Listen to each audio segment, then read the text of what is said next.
You've got a great idea for a small business, but you just can't get it off the ground. You want to be your own boss, set your own hours. Well, new year means new opportunities, and Shopify's got you covered to help get your venture off the ground. Shopify makes it easy to manage your growing business. You can get your store up and running easily with thousands of customizable templates. And they help with the details like shipping, taxes, and payments from one single dashboard. Don't kick yourself next holiday season when your 2025 resolution list looks the same as it does today. Make it happen with Shopify. Established in 2025 has a nice ring to it, doesn't it? Sign up for your $1 per month trial period at shopify.com/income, all lowercase. Go to shopify.com/income to start selling with Shopify today. Shopify.com/income. In the summer of 1994, 4 teens entered an abandoned building in Gravesend, Brooklyn. It was the last time they would be seen alive. With few clues and no witnesses, the case went cold. But for Anthony Brewer, the brother of one of the victims, the search never stopped. In 2024, he acquired evidence from the police that contained DNA samples that didn't match the teens. That discovery put his life and the life of his family in grave danger. Goosebumps, The Vanishing. All episodes now available on Disney Plus and Hulu on disneyplus.disney.com. Rated TV 14 LV. This content may not be suitable for all audiences. Listener discretion advised. I remember my dad yelling that he'd called 911 and they were on their way. I'll never forget what happened next. Around 3 a.m., I woke up to the sound of my bedroom door creaking open. I froze. The way he was standing and watching us through the mask was so unnerving. From killer podcasts, true tales of horror, bizarre happenings, unexplainable events. This is Disturbed.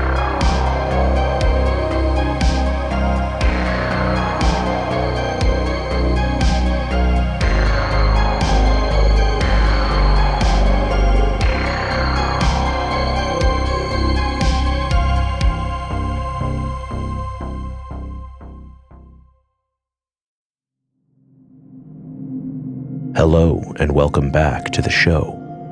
This week, we're bringing you 5 stories that will keep your head on a swivel. So sit back, listen closely, and dive into the horror.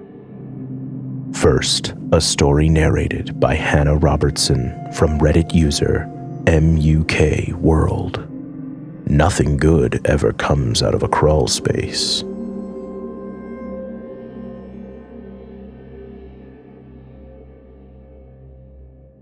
This happened to me about 5 years ago, and even now I get chills just thinking about it. I was renting a small house in a quiet neighborhood at the time. It wasn't anything fancy, but it was cozy and affordable, and it had a lot of character. The only thing I didn't love was the crawl space underneath the house. The access door to it was in the laundry room, a square wooden hatch flush with the floor. It had a padlock on it, and I'd never had any reason to open it. I figured it was just pipes, cobwebs, and the usual creepy crawl space stuff. One evening, I came home late from work. It had been a stressful day, and all I wanted was to shower and collapse into bed. As I stepped inside, I noticed something strange. My laundry room light was on.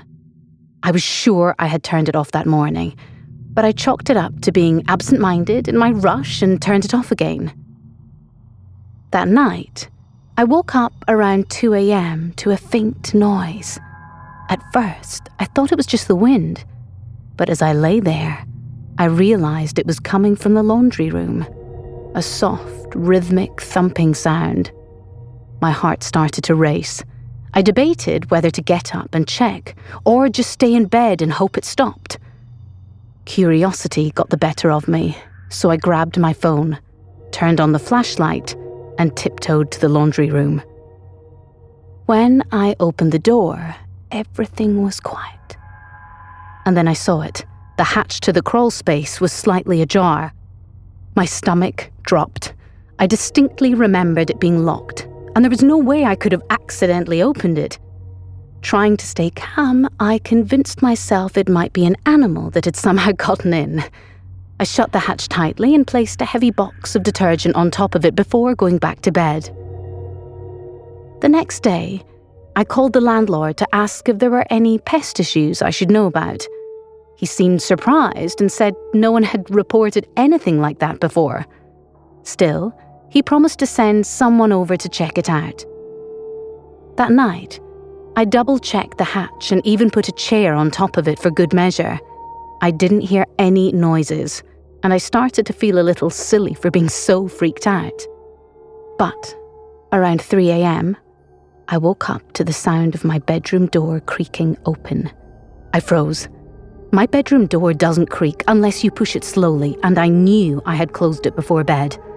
I stayed as still as I could, barely breathing, as I heard soft footsteps shuffle into my room. My phone was on the nightstand, just out of reach. The footsteps stopped right next to my bed. I could feel someone's presence, their quiet breathing in the dark. Summoning every ounce of courage I had, I grabbed my phone, turned on the flashlight, and swung it toward the intruder. There was a man, crouched on the floor, his face pale and gaunt, his eyes wide and unblinking. He looked just as startled as I was. I screamed and bolted out of the room, running outside to the neighbor's house. I banged on their door until they let me in, and they called the police. When the officers arrived, they found the man still in my house, hiding in the crawl space. He had a small mattress, some food wrappers, and a collection of random items he must have taken from my house. The lock on the hatch had been tampered with, and from the looks of it, he had been living under my house for at least a few days, maybe longer.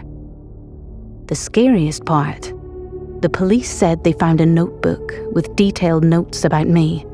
He had written down my daily routine, when I left for work, when I came home, even what I wore. There was also a list of plans, though they wouldn't tell me what was on it. I moved out the next week and stayed with friends until I found a new place. To this day, I have no idea how he got into my house and how long he'd been watching me before I noticed something was wrong.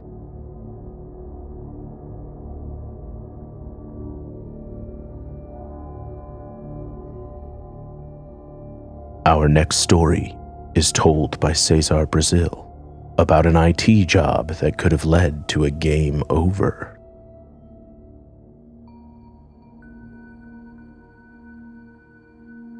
I'm 32 years old now, but I was only 18 at the time of my story. Back then, I worked as an assistant at the fire department. One night, a woman called the department saying that she was the widow of a deceased fireman and was looking for someone to help fix her grandson's computer.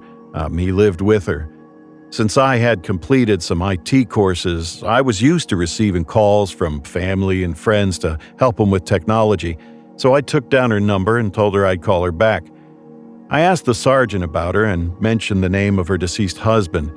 He confirmed that she was who she said she was and that they were familiar with her calls for help like this. I called her back and told her I could help. I quoted her a price for the job. She agreed, and we scheduled a day to get it done. On the scheduled day, I gathered the necessary equipment and went to the address that she gave me. It was in the city center, which in my city means old residential buildings, as nearly all buildings there are now commercial offices. When I arrived, it really was an old building, and the bell wasn't working, as a man exiting the building informed me. I waited around 30 to 40 minutes for her to answer the phone and let me in. She lived on the 5th floor, and there was no elevator, so I had to take the stairs. And when I finally reached her floor, she opened the door quickly and let me inside. As soon as I looked around, I couldn't have been more disgusted. The apartment was filthy and the smell was unbearable. There were cockroaches everywhere and I had to hold myself back from vomiting. She guided me to the computer, and as we passed the bathroom door, I noticed that the bathtub looked like it had never been cleaned. And once I started working on the computer, she kept talking about how lonely she was and how handsome I was. Remember, I was only 18 at the time and she was old enough to have a grandchild. She offered me food and drink several times, which I obviously declined. Then her grandson came into the room. He looked about 7 or 8 years old, but he spoke like a baby. She kept telling him how nice I was and that I was going to fix the computer. The boy asked her for a cup of milk and she left to prepare it. The entire time she was in the kitchen, the boy just stared at me. I tried talking to him a few times, but he didn't respond. I felt like I was in a horror movie and I could be the victim of a murder at any moment. I'm not sure why, but I didn't feel safe there. She came back with the milk for the boy, and I noticed she was holding a knife in her other hand. She said she was preparing lunch and went back to the kitchen. At that point, I was sure something was going to happen to me, so I quickly finished the job and called her into the room. She came in, still holding the knife, and I told her I'd finished and I was leaving. She insisted that her grandson needed to test it first. Since she was still holding the knife, I agreed. The boy tested the computer and told her it was faster now. Then she turned to me and she said she didn't have the money with her. I just told her it didn't matter and that I could come back later to collect the payment. She finally let me leave, and I almost ran to the exit. Obviously, I never returned for the payment. I don't know why no one at the fire department warned me about her. I can only assume that none of them have ever been inside that apartment.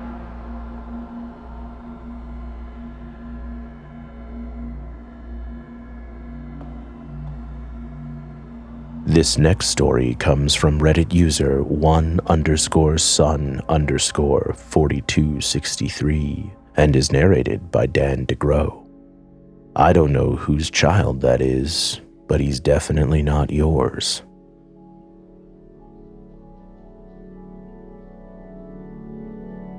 It was around 9 or 10 p.m. and I was skateboarding at a skate park around 5 minutes away from my house. I live in Las Vegas, Nevada, in not the greatest part of town, so I often have to deal with some creepy or strange people. On this particular night, I went alone and there was only one other person at the park, a guy named Scott. I never met him before, but we got along well from the start and had a good time skating around the park for about an hour. Then, a tall man with a child came walking into the skate park and approached us. The first weird thing I noticed was that the child had no shoes and was just wearing pants and a t-shirt. It was pretty cold outside, and even in my warm hoodie, I could feel the chill. I couldn't fathom bringing a child outside in this weather with no shoes or a jacket. Even more alarming, it seemed that the tall man had a gun on him. The strange man started out by addressing Scott and telling him that he cuts hair and if Scott ever needed a barber to hit him up. Scott said thanks, and then the guy walked over to me and said the same thing. I just said, "Oh, all right, thank you," and thought he would leave, but no. He asked if his son could try my board. I was hesitant, especially since his feet were bare, but reluctantly said, "All right." The boy didn't seem to even want to try, but the man picked him up by his arms and put him on the skateboard. Eventually, the child stood on it and tried it out. Meanwhile, the guy turned to me and repeated himself, saying he was a barber and that he was just here with his nephew. I thought it was really weird that he said he was his son first and then he called him his nephew. Besides, who brings a child to a park this late at night? After about 10 minutes, Scott left, and I was alone with the strange man and child. The guy asked me to do a trick for his nephew, and while I was performing the trick, he forced the boy to watch me by holding his head in place facing towards me. Then, he repeated himself again, saying that he was a barber if I ever needed a cut, and that he was here with his son. I then asked, "Didn't you say he was your nephew?" To which he said, "Oh yeah, sorry, I get it confused sometimes. My bad." Like, what? How can you get those two words confused? I just shrugged it off and told him I needed to go. He said, "Yeah, his dad's coming to pick us up now." As I was leaving, I looked back and saw the man and the boy getting into a car. I wasn't actually ready to go home yet. First, I wanted to skate to McDonald's to grab some food. I saw the car start driving in the same direction that I was skating. As I reached the McDonald's, the car pulled into the parking lot. I went inside to order, and shortly after, that same guy walked through the door. He came up to me and said, "Hey, what a weird coincidence. I was hungry too." Then he repeated himself again about being a barber, this time asking for my number. I said, "No thanks," and left as quickly as I could. I did end up calling the police and filling out a report for the sake of the child. I also provided the cops with a photo I'd taken of the guy with his back to me.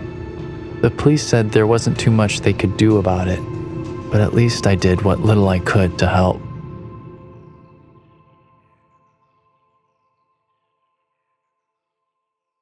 You're listening to Disturbed. We'll be right back.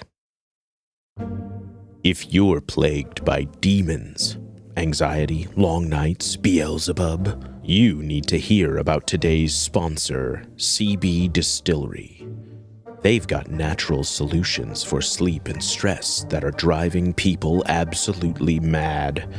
They have over 48,000 five-star reviews. My sleep paralysis demons have practically disappeared. I wake up feeling refreshed and ready to face the horrors of the day. I can hardly hear the heartbeats coming from the floorboards. They have plant-based solutions to help manage stress, mood, and focus, and even pain after exercise. And they're all made from high-quality ingredients. Their full-spectrum CBD gummies have me going from ah to ah. If that sounds good to you, I have a 20% discount to get you started. Visit cbdistillery.com and use code DISTURBED for 20% off. That's cbdistillery.com, code DISTURBED. cbdistillery.com. This episode is brought to you by FedEx. FedEx knows running a small business is hard enough without the hassle of shipping. That's why there's FedEx One Rate. With FedEx One Rate, you can ship your holiday packages cheaper than the post office for as low as $14.50 for small boxes. Visit FedEx.com/OneRate for details. Exclusions apply. Valid through January 19, 2025. FedEx One Rate. 2-day retail shipping, one flat rate. This episode is brought to you by Amazon Prime. From streaming to shopping, Prime helps you get more out of your passions. So whether you're a fan of true crime or prefer a nail-biting novel from time to time, with services like Prime Video, Amazon Music, and fast free delivery, Prime makes it easy to get more out of whatever you're into or getting into. Visit Amazon.com/Prime to learn more.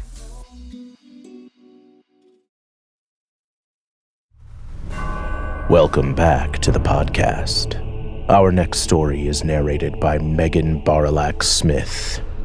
You're out watching the lake, but who is watching you?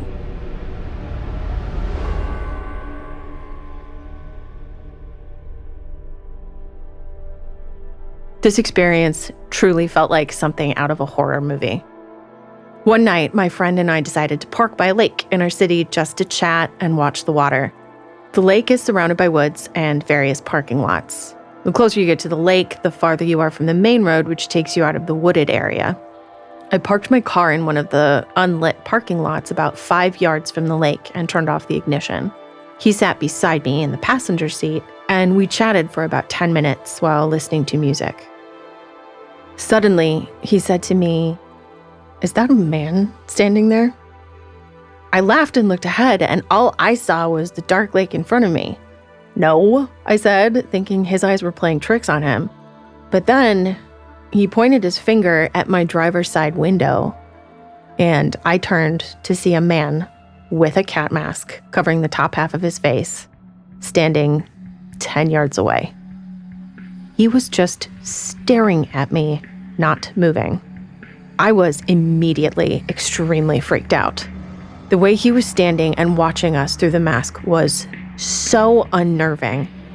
I immediately started my car as quickly as I could, and the man started running towards my driver's side door at full speed. Thankfully, my doors were locked. I reversed and drove away, but just as we breathed a small sigh of relief, we saw a white truck following closely behind my car. As I mentioned, we were in a wooded area, and I wasn't familiar with the twists and turns of the dirt roads. Each turn I made, which were all wrong turns, unfortunately, the car would follow us. We were screaming the whole way, unsure what our pursuer wanted from us. Eventually, the worst thing that possibly could have happened. I made a wrong turn into a dead-end parking lot. The white truck parked on an angle, essentially blocking me in. At this point, I was genuinely fearing for my life. Another masked man jumped out of the truck and came at our car quick. I drove around, nearly hitting him, and managed to weasel past the truck parked on the angle. I sped out of there, finally going the right way, and eventually made it back onto the main road. The scariest part to me now is wondering what they wanted from us. It felt like more than just a prank, considering the pursuit and attempt to block us in. I don't know what kind of weapons they might have had in their car. I thought it was possibly an attempted carjacking, but if that was the case, I feel like there would have been a more efficient means of doing so. Never hang out in parking lots at night, especially in isolated areas.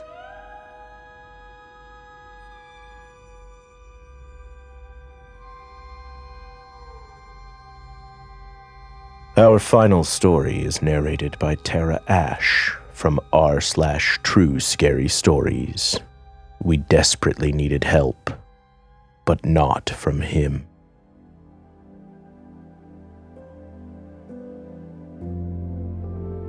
In about 1986, when I was about 5, my dad's job moved us from Brooklyn to Connecticut. It was quite a change in lifestyle.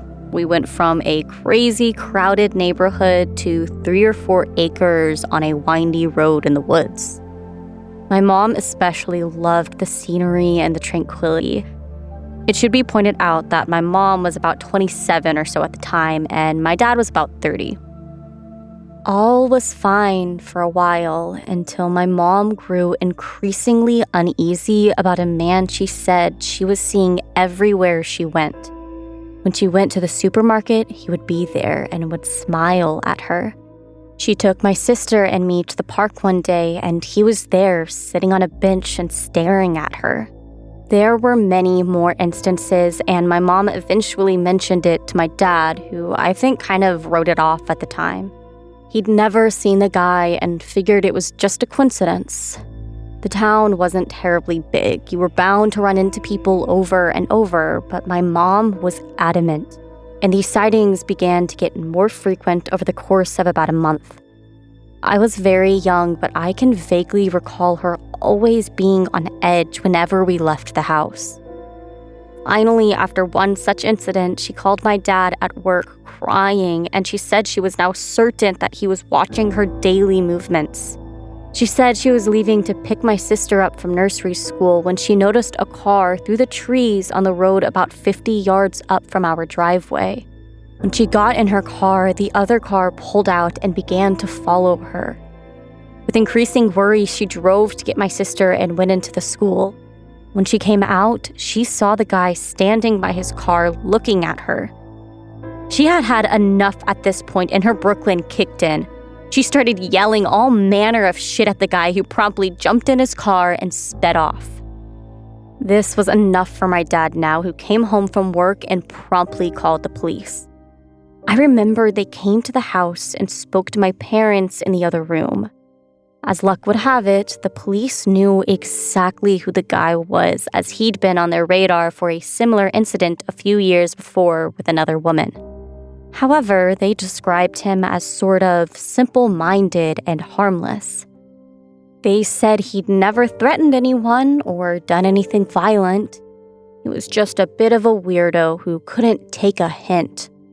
In what was a stunning display of small-town police ineptitude and sort of stupidity on the part of my father to allow it, the cops said they would speak to the guy and his parents, whom he lived with, and basically tell him to knock it off again.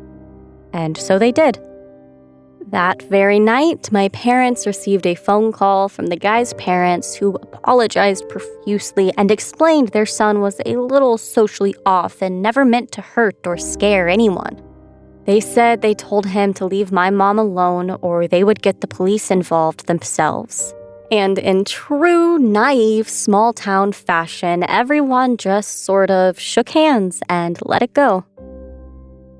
For about a year, there were no more sightings of him.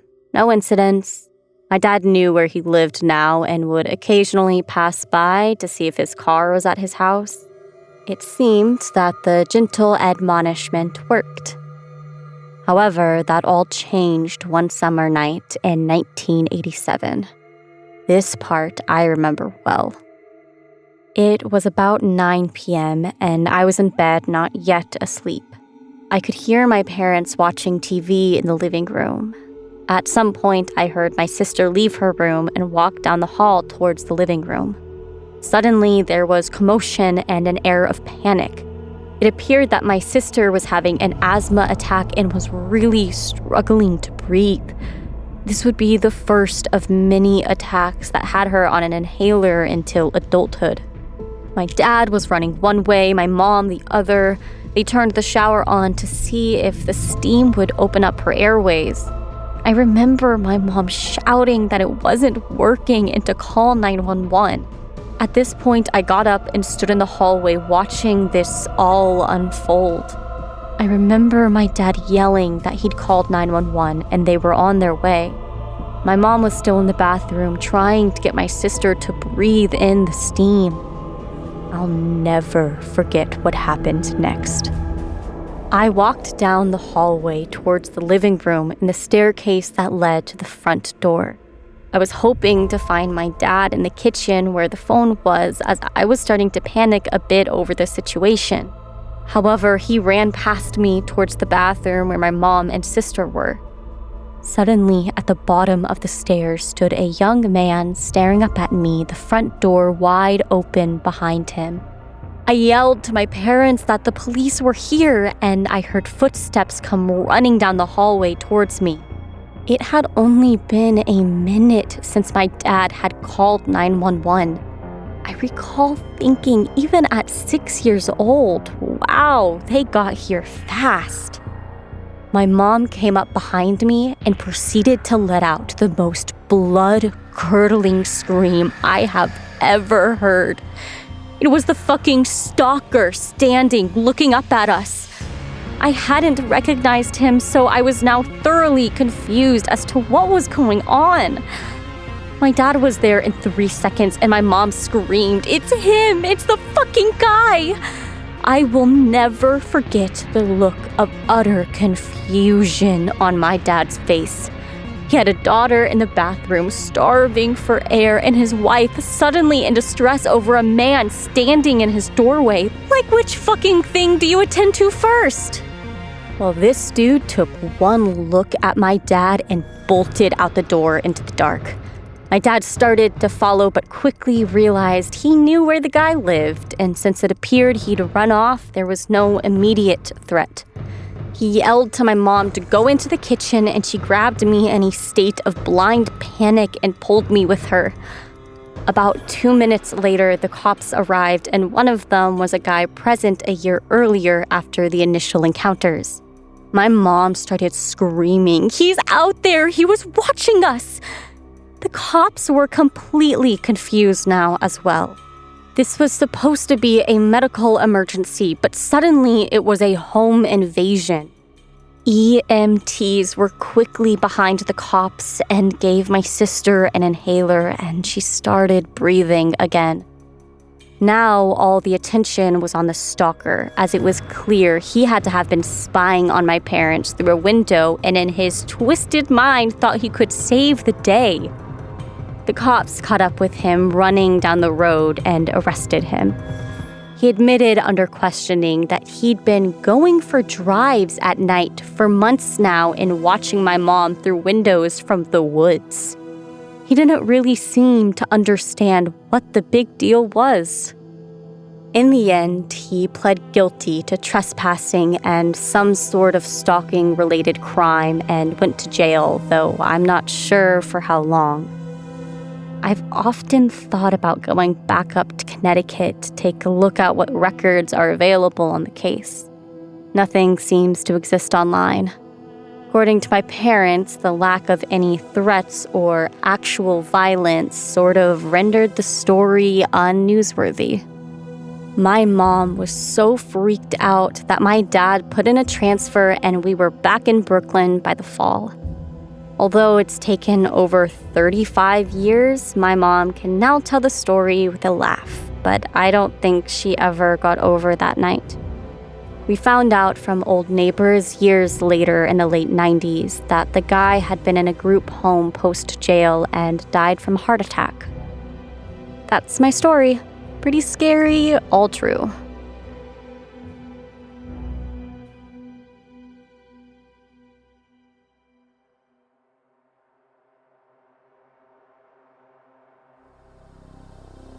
Want more Disturbed? Check out our Patreon for member-exclusive content, early merch access, and other cool perks. I'm your host, Doug Bailey, and this has been Disturbed, a production of Killer Podcasts and part of the Evergreen Network. For more paranormal and true crime shows, visit killerpodcasts.com. Follow our social channels at Disturbed Podcast on Instagram or Disturbed_pod on Twitter. If you enjoyed the show, please consider subscribing and reviewing on your favorite listening platform. Share your own true horror story at disturbedpodcast.com. Music by Epidemic Sound and by Carl Casey at White Bat Audio. Our producer is Elizabeth Flood. Our sound designer and audio engineer is Nathan Corson. Executive producers Bridget Coyne and Noah Fouts. Until next time, stay safe out there.